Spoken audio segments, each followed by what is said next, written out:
L'avis du Conseil souhaite traiter à la fois du microcrédit, de la microassurance, de la finance solidaire et de la finance participative. Donc voilà quels sont pour lui les concepts que recouvre la microfinance. Le microcrédit, donc un microcrédit inventé dans le sud, Younous au Bangladesh, pour permettre à des paysans d'avoir une activité dans le secteur artisanal, agricole ou de commerce, ou à des fins de protection sociale.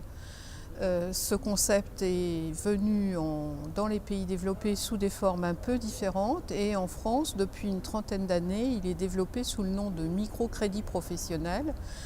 C'est un microcrédit qui est accompagné, c'est sa spécificité, mais qui comporte, selon la définition de la Commission européenne, un emprunt auprès d'un établissement bancaire ou financier ou d'une association de maximum 25 000 € et il comporte un taux d'intérêt. Il faut préciser qu'en France, il y a une autre forme de microcrédit professionnel qui s'apparente à un prêt d'honneur et qui permet le déclenchement d'un crédit bancaire classique. Voilà. Et ce prêt d'honneur, lui, ne comporte pas de taux d'intérêt dans la plupart des cas. Ça, c'est pour le microcrédit professionnel. Depuis 2005, il existe un microcrédit personnel qui vise soit à faciliter le retour à l'emploi, soit l'accès à l'emploi par la possibilité d'avoir un permis de conduire, par exemple, qui permet donc de se déplacer, qui permet d'acquérir un véhicule d'occasion ou un projet personnel qui permet une insertion professionnelle et personnelle. Donc ce microcrédit personnel développé depuis 2005 est de montant beaucoup plus faible, en principe il est de 3 000 €, mais sa caractéristique c'est que lui aussi il est accompagné. Enfin, les trois autres termes que j'ai employés que recouvre la microfinance, la microassurance, eh bien, ce sont des produits d'assurance mais adaptés à des personnes qui sont en création d'entreprises mais de petites entreprises.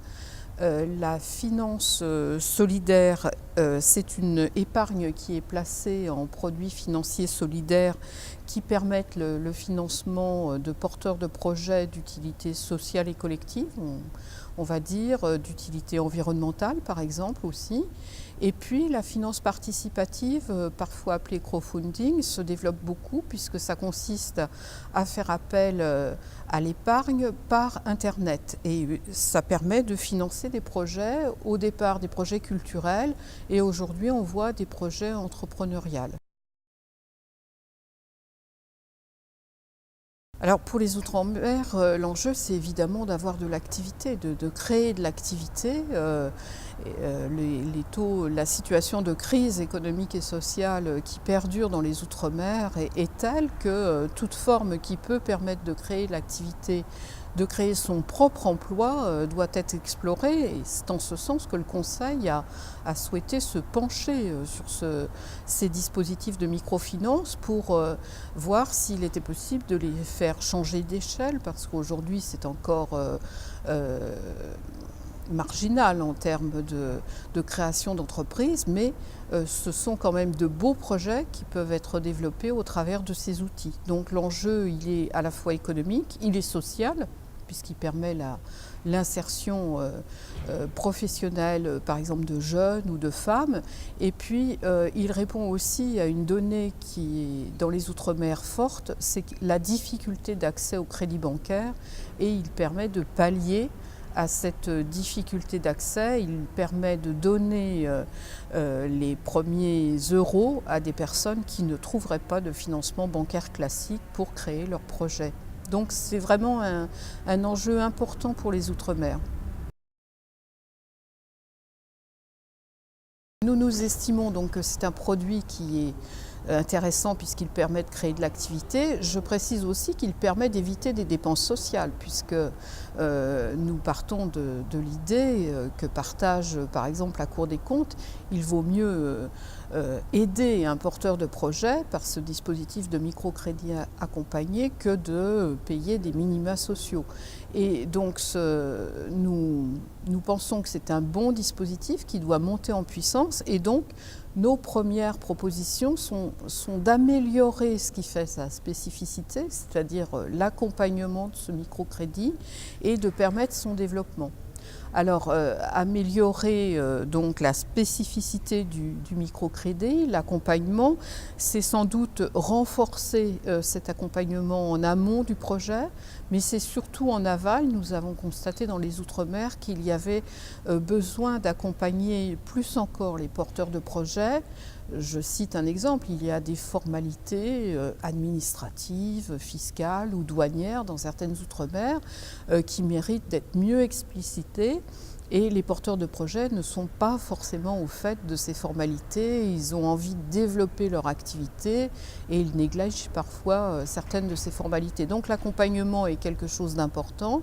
L'accompagnement demande des moyens parce que les associations ont besoin de personnel salarié pour faire cet accompagnement. Ils ont aussi besoin d'organiser les bénévoles, de leur donner des éléments d'information. Donc voilà, nous insistons sur cet accompagnement avec la contribution à la fois de services publics qui pourraient contribuer plus à accompagner les porteurs de projets, et puis du mécénat d'entreprise. Il nous semble important que le mécénat d'institutions bancaires et financières, des établissements comme la Caisse des dépôts, comme l'Agence française de développement, l'AFD, des mécénats d'entreprise plus importants puissent être mis à disposition des porteurs de projets. Donc ça, c'est le premier volet, renforcer l'accompagnement. Le deuxième volet, c'est évidemment faire monter en puissance le microcrédit, donc augmenter les montants, allonger les durées de remboursement, aller au-delà des 5 premières années. Donc tous ces dispositifs permettraient de donner une ampleur nouvelle au microcrédit. Nous avons aussi une série de propositions pour renforcer les coopérations dans l'espace économique régional qui nous semble porteur de dynamisme pour les Outre-mer, c'est-à-dire pour la Réunion, travailler plus avec Madagascar, pour Mayotte, travailler plus avec les Comores, et par les formes de microfinance dont j'ai parlé, il y a des possibilités de coopération qui devraient être explorées parce que à la fois les établissements bancaires mais aussi les compagnies d'assurance sont implantés dans l'environnement de ces Outre-mer et ont des savoir-faire, des pratiques en matière de microfinance qui pourraient être mis à profit pour ces projets de coopération régionale. Je voudrais dire également un mot de la micro-assurance. Il nous semble que c'est un produit qui devrait être développé dans les Outre-mer parce qu'il correspond bien aux besoins des porteurs de projets, même si ceux-ci n'ont pas toujours conscience de la nécessité de s'assurer, mais il y a besoin d'assurer de façon professionnelle les activités dans lesquelles ils se lancent, et il y a des expériences de micro-assurance tout à fait satisfaisantes en métropole, donc nous proposons qu'il y ait des propositions de micro-assurance qui soient faites dans les Outre-mer. 2 points sur lesquels je souhaiterais encore insister, c'est mobiliser davantage la finance solidaire. Il nous semble qu'il y a là des possibilités au bénéfice des territoires ultramarins.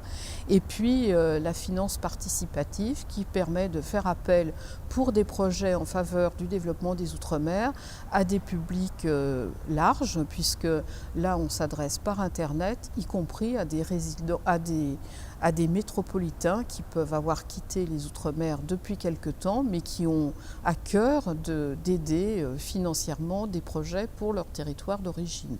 Voilà, donc ces quelques propositions nous semblent de nature à dynamiser ce microcrédit.